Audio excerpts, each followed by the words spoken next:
Bismillahirrahmanirrahim. Bismillahi walhamdulillah wa la hawla wa la quwata illa billah wa sallallahu wa sallama ala sayyidina Muhammadin miftahi babi rahmatillah matatama fi ilmillah salatan wa salaman daimaini bidawami mulkillah wa ala alihi wa sahbihi wa mawalah amma ba'du. وقال الله تعالى في القرآن العظيم وهو أصدق القائلين أعوذ بالله من الشيطان الرجيم وكلا نقص عليك من أنباء الرسل ما نثبت به فؤادك وقال النبي صلى الله عليه وسلم Balighu anni walau ayah. Yang saya hormati sahabat channel YouTube Yo Ngaji Yo, melanjutkan pembacaan kisah yang terdapat di dalam kitab Tuhfatul Ashraf, kisah yang ke-7 dan ke-8.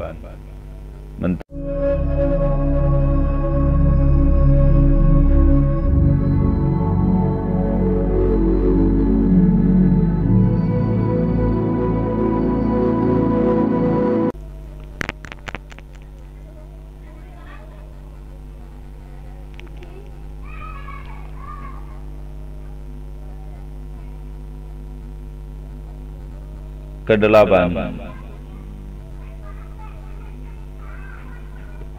Yang ke-8, Alqamah dan ibunya. Alqamah tidak pernah meninggalkan majelis Rasulullah SAW. Dia sangat jujur dalam urusan uang dan timbangan. Sayang, ia memutuskan hubungan dengan ibunya karena lebih mengutamakan istrinya. Sewaktu sakit menjelang ajalnya, para sahabatnya menuntunnya mengucapkan kalimat syahadat, tetapi dia tidak mampu menirukan. Anehnya, jika sahabatnya menuntunnya mengucapkan kalimat lain, ia dapat menirukan. Kejadian ini kemudian disampaikan kepada Rasulullah SAW. Ya Rasulullah, Alqamah tidak dapat mengucapkan kalimat syahadat, padahal ia sekarang sedang sakaratul maut. Lapor teman-temannya. Rasulullah SAW segera pergi menengok Alqamah. Beliau sendiri kemudian menuntun Alqamah mengucapkan kalimat syahadat. Namun Alqamah tidak bisa menirukan. Permasalahannya, Alqamah ini menjadi besar karena Rasulullah sendiri tidak bisa menuntunnya mengucapkan kalimat tauhid. Beritahu kami tentang suamimu dan bagaimana amalnya, tanya Rasulullah SAW kepada istri Alqamah. Ya Rasulullah, semua amalnya baik kecuali satu hal, jawabnya. Apa itu? Jawab Rasulullah, demi cintanya kepadaku, ia memutuskan hubungan dengan ibunya. Nah, jelaslah sekarang, itulah yang menyebabkan ia tidak dapat mengucapkan syahadat. Kata Rasulullah SAW.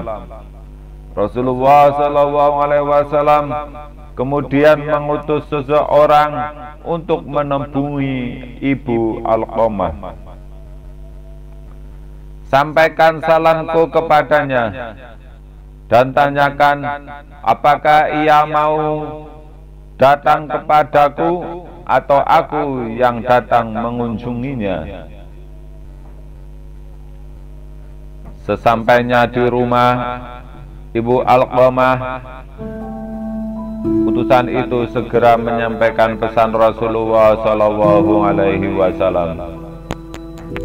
Diriku sebagai tebusan beliau, aku lebih berhak mengunjunginya, jawab Ibu Alqamah. Rasulullah berada di rumah Alqamah, kata utusan itu. Ibu Alqamah kemudian pergi ke rumah anaknya. Maafkanlah anakmu, pinta Rasulullah SAW kepada sang ibu. Tidak ya Rasulullah, aku tidak memaafkannya. Aku tidak bisa memaafkannya. Luka hatiku ini terlalu dalam. Tiap malam aku tak bisa tidur nyenyak karena perasaan marah yang bergejolak di dadaku. Sementara ia tidur nyenyak di samping istrinya. Tidak, aku tidak bisa memaafkannya, kata sang ibu. Rasulullah membujuk ibu ini agar mau meridhoi anaknya, tetapi tidak berhasil. Beliau kemudian menemukan siasat. Kumpulkanlah kayu, perintah Rasulullah kepada para sahabatnya. Tak berapa lama terkumpullah kayu dalam jumlah besar. Beliau kemudian memerintahkan untuk membakar timbunan kayu itu. Melihat api yang menjilat-jilat, sang ibu bertanya, "Ya Rasulullah, apa yang hendak kau perbuat dengan api itu?" "Kami akan melemparkan Alqamah ke dalamnya." "Anakku, buah hatiku akan kau bakar," cerit Ibu Alqamah. "Jika kau tidak memaafkan, Allah akan membakarnya dengan api akhirat yang jauh lebih dahsyat dan besar." Menyadari hal ini, sang ibu akhirnya berkata, "Ya Rasulullah, aku maafkan dia." Rasulullah SAW kemudian berkata kepada para sahabatnya, "Tengoklah Alqamah, bagaimana keadaannya?"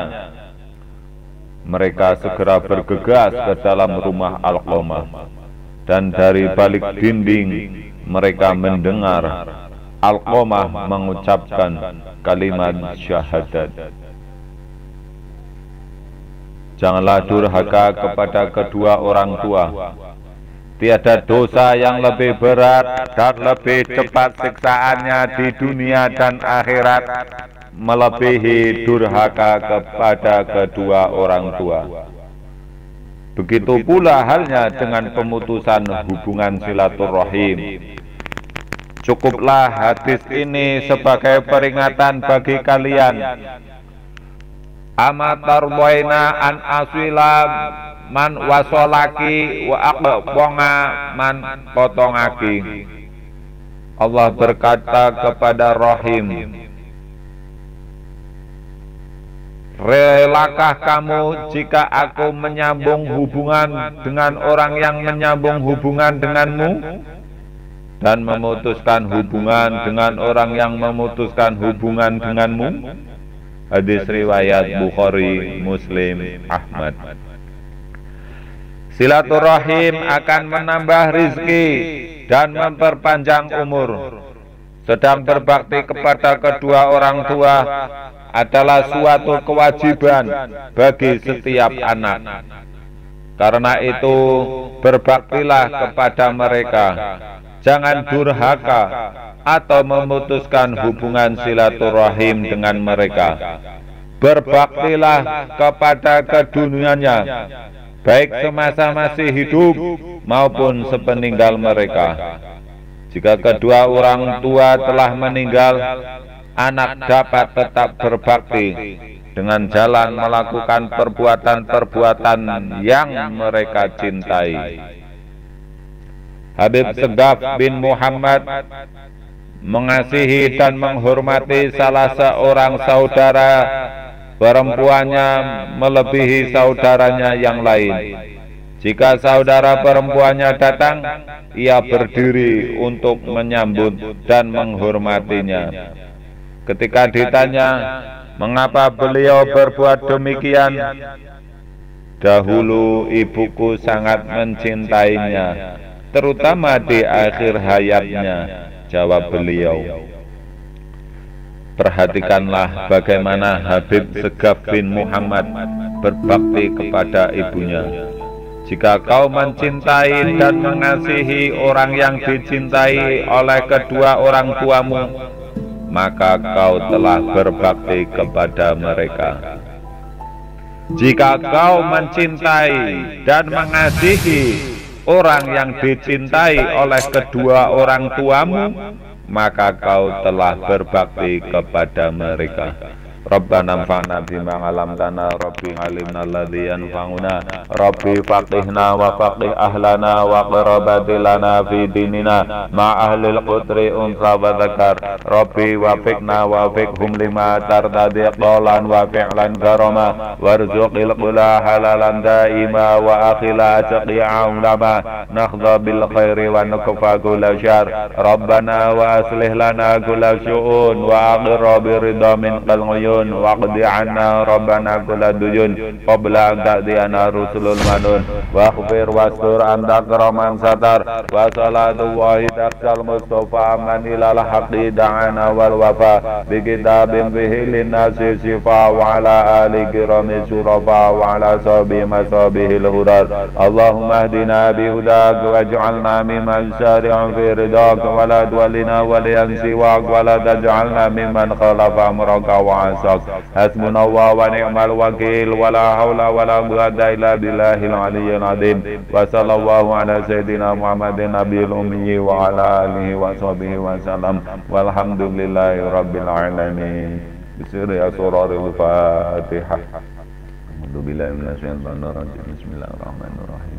Alhamdulillahirabbil alamin arrahmanir rahim maliki yaumiddin iyyaka na'budu wa iyyaka nasta'in ihdinas siratal mustaqim siratal ladzina an'amta 'alaihim ghairil maghdubi 'alaihim waladdallin amin. Wassalamualaikum warahmatullahi wabarakatuh.